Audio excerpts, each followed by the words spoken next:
76వ గణతంత్ర దినోత్సవం స్థానిక కాంగ్రెస్ పార్టీ కార్యాలయంలో ఐఎన్టీయూసీ 327 యూనియన్ డివిజన్ కార్యదర్శి రాజేశ్వరరావు ఆధ్వర్యంలో గణతంత్ర దినోత్సవ వేడుకలను ఘనంగా నిర్వహించారు.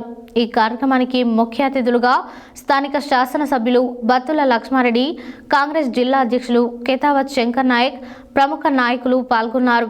ఈ సందర్భంగా జి మట్టయ్య రాష్ట్ర సీనియర్ ప్రెసిడెంట్ జాతీయ జెండాను ఆవిష్కరించారు. అనంతరం వారు మాట్లాడారు.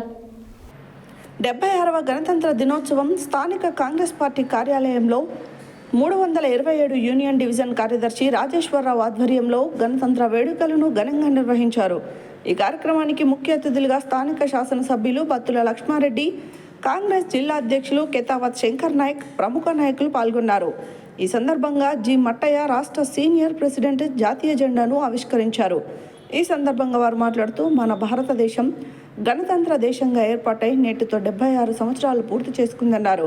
అలాగే రాజ్యాంగం అమలులోకి వచ్చిన గణతంత్ర దినోత్సవం సందర్భంగా డాక్టర్ బిఆర్ అంబేద్కర్ ఆశయాల్లో భాగంగా ప్రతి ఒక్క బడుగు బలహీన వర్గాల నిరుపేద కుటుంబాల అభ్యున్నతి కోసం ప్రతి ఒక్కరూ పాటుపడాలని వారు అన్నారు. ఈ కార్యక్రమంలో అమర్ కుమార్ రెడ్డి, ఆంజనేయులు, ఎల్లయ్యాచారి, కుమార్, రమణారెడ్డి, యూనియన్ సభ్యులందరూ పాల్గొన్నారు.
కొంచెం జరగండి.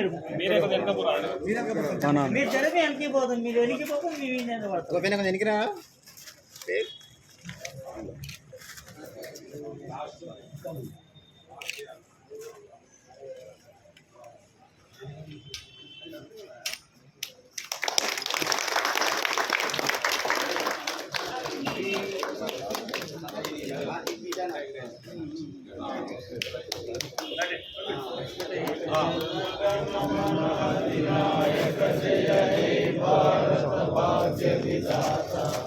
పంజాబ సింధు గుజరాత మరాఠా ద్రావిడ ఉచ్చల వంగ వింధ్య హిమాచల యమునా గంగా ఉచ్చల జలధి తవ శుభ నామే జాయే తవ శుభాశిష మాగే గాయే తవ జయ గాథా జనగణ మంగళదాయక జయ హే భారత భాగ్య విధాత జయ హే జయ హే జయ హే జయ హే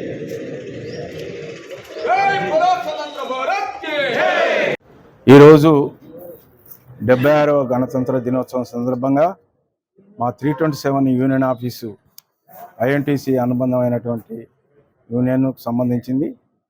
ఈ మహోత్సవానికి జెండా ఆవిష్కరణకి ముఖ్య అతిథులుగా మన గౌరవనీయులు మిర్యాలగూడ ఎమ్మెల్యే గారు మరియు డిసిసి అధ్యక్షులు, అదేవిధంగా ఇతర ముఖ్య కాంగ్రెస్ నాయకులు, అదేవిధంగా మా యూనియన్కు సంబంధించిన నాయకులు, కార్మికులు అందరూ కూడా హాజరై దీన్ని విజయవంతం చేసినందుకు సంతోషిస్తూ, ఈ గణతంత్ర దినోత్సవము డాక్టర్ బిఆర్ అంబేద్కర్ రాసినటువంటి రాజ్యాంగాన్ని ఈ రోజు నుంచి అమలు తీసుకురావడం జరిగింది. ఈరోజు అంటే 76 సంవత్సరాల అయింది ఇప్పటి వరకు. కాబట్టి ఆయనను స్మరిస్తూ, ఆయన విలువలను కాపాడుతూ, ఆయన అడుగుజాడల్లో నడవాలని కోరుకుంటూ ఈ కార్యక్రమానికి వచ్చిన మా సోదరులందరికీ, కార్మిక సోదరులకు మరియు ముఖ్య అతిథులందరికీ కూడా కృతజ్ఞతలు చెప్తున్నాను.